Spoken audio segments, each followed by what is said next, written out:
ये कहानी है किरण की। किरण की माँ की मृत्यु 2 वर्ष पहले हो चुकी है।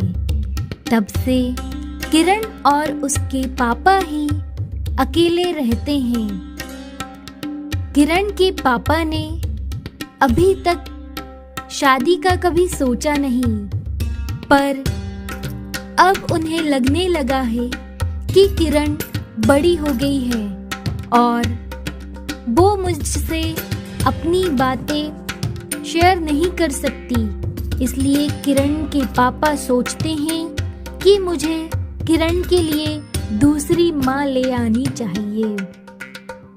और किरण के पापा की भी ऐसी कोई ज़्यादा उम्र नहीं थी, वो आज भी जवान ही लगते थे।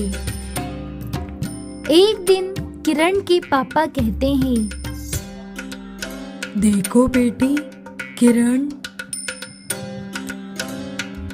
मुझे लगता है कि मुझे दूसरी शादी कर लेनी चाहिए। तुम्हें एक माँ मिल जाएगी। माँ भले ही नहीं सही, पर तुम्हें एक साथी मिल जाएगा। तुम घर में दिन भर अकेली रहती हो, मैं काम पर चला जाता हूँ। मुझे हमेशा तुम्हारी चिंताएं सताती है। डर लगता है कि तुम घर पर अकेली हो।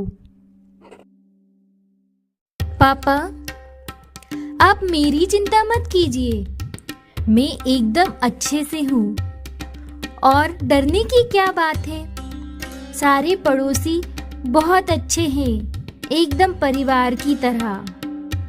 पर हाँ, अगर आपको एक साथी की जरूरत है तो आप शादी कर लीजिए। अभी आपकी इतनी उम्र नहीं है, आप इतना लंबा जीवन अकेले कैसे निकालेंगे। मैं तो चाहती ही हूँ और आपसे कब से यही बात कहना भी चाहती थी, पर मैं कह ना सकी।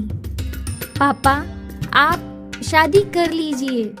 अगर कोई लड़की है तो बताइए।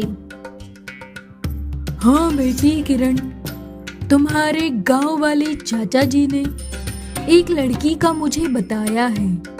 लड़की ज्यादा बड़ी भी नहीं है, तुमसे 5-7 साल बड़ी है बस। उसकी किसी कारण से अभी तक शादी नहीं हुई है।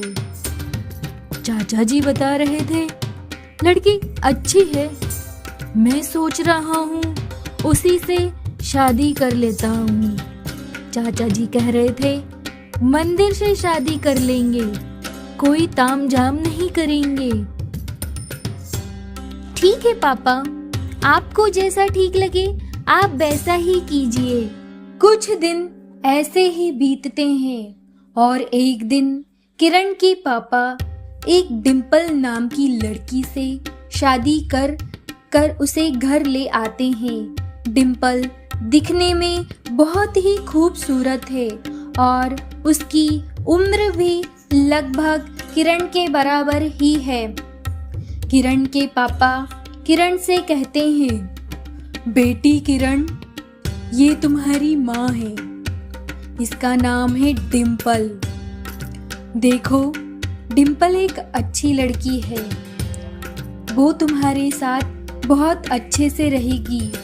तुम्हें भी उसकी सारी बातें माननी है और उसे माँ नहीं तो सही अपनी सहेली समझना। ये कहकर डिम्पल और किरण के पापा कमरे में चले जाते हैं। और फिर अगले दिन सुबह, अरे माँ, आप उठ गई? आइए आइए ना, बैठिए। तुम्हारे पापा चले गए हैं क्या? हाँ हाँ, पापा तो कभी के चले गए हैं। अच्छा, और ये क्या तुमने माँ माँ माँ लगा के रखा है? मैं कोई तुम्हारी माँ हूँ? खुद को देखा है कभी आईने में? तुमसे तो छोटी ही लगती हूँ मैं। खबरदार अगर तुमने आज के बाद मुझे माँ माँ माँ कह के बुलाया। जी जी ठीक है। और ये क्या, बढ़िया यहाँ पे आराम से बैठी हो? जाओ जाके मेरे लिए चाय लेके आओ। जी, लाती हूँ। डिम्पल चाय का एक घुट पीती है और कहती है, ए लड़की, ये क्या?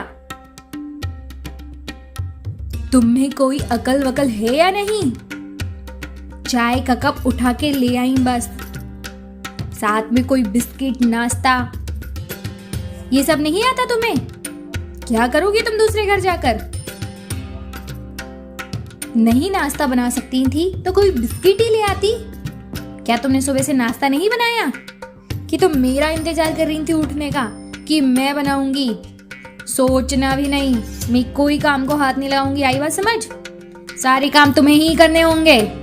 अभी मेरे लिए जल्दी जल्दी नाश्ता बनाओ और फिर खाने की तैयारी पे लग जाओ। और उसके बाद मेरे कुछ कपड़े भी धोने के हैं, वो भी तुम्हें ही धोना है। आई बात समझ? जी माँ, मैं सब कर लूंगी। हाँ, पर मेरी एक बात तुम कान खोल कर सुन लो। अगर तुमने ये सब तुम्हारे पापा को बताया तो फिर तुम्हारी खैर नहीं। जी, मैं नहीं बताऊंगी, आप चिंता नहीं कीजिए। चिंता मुझे मेरी नहीं है, चिंता तुम्हें तुम्हारी होनी चाहिए। अगर तुम्हारे पापा के कान में कोई भी बात पहुंची मेरे खिलाफ तो फिर तुम्हारा जो हाल होगा वो तुम भी नहीं सोच सकती। आई बात समझ?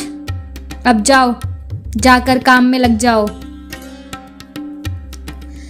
किरण सारे कामों में लग जाती है और दोपहर के 3 बजे सारे काम निपटाकर किरण आराम करने के लिए लेटती है। तभी डिम्पल वहां पर आ जाती है। वाह, आराम हो रहा है।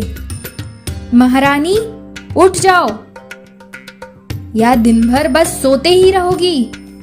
तुम्हें कोई काम धंधा नहीं है?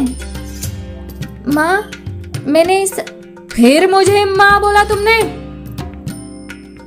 मेरा नाम नहीं ले सकती तो आप तुम करके बोलो, मुझे माँ बोलने की जरूरत नहीं। आई बात समझ? ये आखिरी बार बता रही हूं मैं तुम्हें। जी, वो मैंने सारे काम कर दिए थे। मैं थक गई थी तो थोड़ा सा आराम करने लगी थी। आराम करने लगी थी? इतना क्या ऐसा काम कर लिया तुमने? 2-4 कपड़े धो लिए, 2 लोगों का खाना बना लिया, उतने में तुम थक गई? माँ, सॉरी, वो अब कोई काम नहीं था इसलिए मैं लेट गई थी।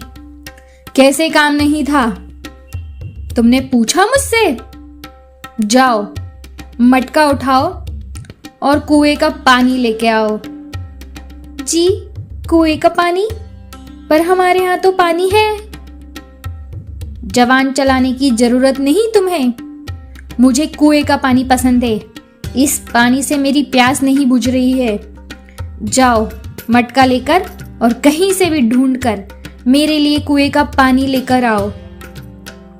जी माँ, मैं लेकर आती हूँ। किरण मटका उठाकर जाती है और कुएं का पानी तलाश कर कुएं से पानी लेकर आती है। इसी तरह डिम्पल अपने सारे काम और घर के काम किरण से करवाती रहती है। तब भी डिम्पल के मन में तसल्ली नहीं थी। किरण उसको एक आंख नहीं भाती थी। डिम्पल ने एक दिन किरण को घर से बाहर निकालने का प्लान बनाया और उसने अपना सोने का हार किरण के कमरे में छुपा दिया और राजेश के पास जाकर बोली, राजेश, देखिए ना, मेरा सोने का हार नहीं मिल रहा। मेरी माँ ने कितने प्यार से मुझे दिया था। मैंने पूरा घर ढूंढ लिया पर मुझे कहीं नहीं मिल रहा। अरे डिम्पल, तुम परेशान क्यों हो रही हो? हार कहाँ जाएगा, घर में ही कहीं पड़ा होगा। आप ये कैसी बातें कर रहे हैं? घर में कहीं पड़ा होगा? मेरा हार मुझे चाहिए। मैंने देखिए सारी घर की तलाशी ले ली है, बस किरण का कमरा नहीं देखा। मैंने सोचा उसे कहीं बुरा ना लग जाए। माँ, मेरा कमरा? मैंने आपका हार नहीं लिया। आप ही देख लीजिए राजेश, मुझे लग रहा है कि एक बार देख लेना चाहिए किरण का कमरा भी। हाँ हाँ, क्यों नहीं, चलो देख लो। मेरी बेटी क्या तुम्हें चोर लगती है? सभी लोग किरण के कमरे में जाते हैं। डिम्पल आगे आगे जाती है और बेड के पास जाकर कहती है, देख लिया आपने अपनी बेटी की करतूत। मेरा सोने का हार यहाँ पे है, इस चोटी किरण ने यहाँ चुरा के रखा है। नहीं माँ, नहीं नहीं, मैंने नहीं चुराया आपका हार। ये यहाँ कैसे आ गया पिताजी, मुझे नहीं पता। हाँ, अब तो तुम ये कहोगी ही, तुम्हारी चोरी जो पकड़ी गई। आप देख लीजिए, आपको आपकी छोटी बेटी चाहिए या आपकी पत्नी, पर मैं इस छोटी लड़की के साथ इस घर में नहीं रह सकती।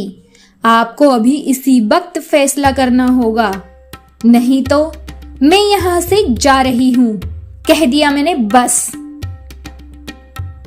किरण के पापा कुछ भी नहीं कहते, चुपचाप नीचे सर कर कर खड़े रहते हैं। डिम्पल, निकल जा चोटी मेरे घर से, और आज के बाद यहाँ कदम भी नहीं रखना। किरण चुपचाप घर से चली जाती है। किरण निकल तो जाती है, पर उसे समझ नहीं आता कि वो कहाँ जाए। उसका इस दुनिया में उसके पापा के सिवा और कोई भी नहीं था। किरण चलते चलते एक घने जंगल में पहुंच जाती है। थोड़ी ही आगे चल के देखती है, एक बंदर झाड़ियों में फंसा हुआ था। किरण जाकर बंदर की मदद करती है और बंदर को उन झाड़ियों से निकाल लेती है। बंदर सीधे जंगल की ओर भागता है और उसके पीछे पीछे किरण भी जाती है, देखने के लिए कि कहीं बंदर को लगी तो नहीं है। चलते चलते किरण घने जंगल में पहुंच जाती है। हे भगवान, मैं ये कहाँ आ गई? इस घने जंगल में कोई जानवर मुझे ना काट ले। अब मैं कहाँ जाऊं? मुझे तो बाहर निकलने का रास्ता भी नहीं पता। तभी वहां बंदर आता है और कहता है, बहन, तुमने मेरी मदद करी है, अब मैं तुम्हारी मदद करूंगा। मुझे पता है तुम्हें जरूर तुम्हारे घर से निकाल दिया, इसीलिए तुम इस घने जंगल में आई हो ना। चलो, अब से यही तुम्हारा घर है। मैं और हम जंगल के सारे जानवर मिलकर तुम्हारी मदद करेंगे। पर कैसे बंदर भैया? मैं इस जंगल में कैसे रह सकती हूँ? तो तुम चिंता मत करो बहन, अभी मैं जंगल के सारे जानवरों को बुला के लाता हूँ। हम सब तुम्हारी मदद करेंगे और एक छोटा सा घर बना देंगे और तुम्हारे लिए हर तरह की व्यवस्था कर देंगे, ठीक है? बंदर जंगल के सारे जानवरों को लेकर आता है। सारे जानवर मिलकर किरण के लिए बांस का घर बनाते हैं और उसके सामने एक छोटा सा स्विमिंग पूल भी बनाते हैं। अब किरण बांस के घर में बड़े ही आराम से रहती है। बंदर और जंगल के सारे जानवर मिलकर किरण को खाना, पानी, उसकी हर जरूरत को पूरा करते हैं। एक दिन जंगल में एक शिकारी शिकार करने आया। तभी उसने देखा कि जंगल में इतना सुंदर बांस का घर बना हुआ है।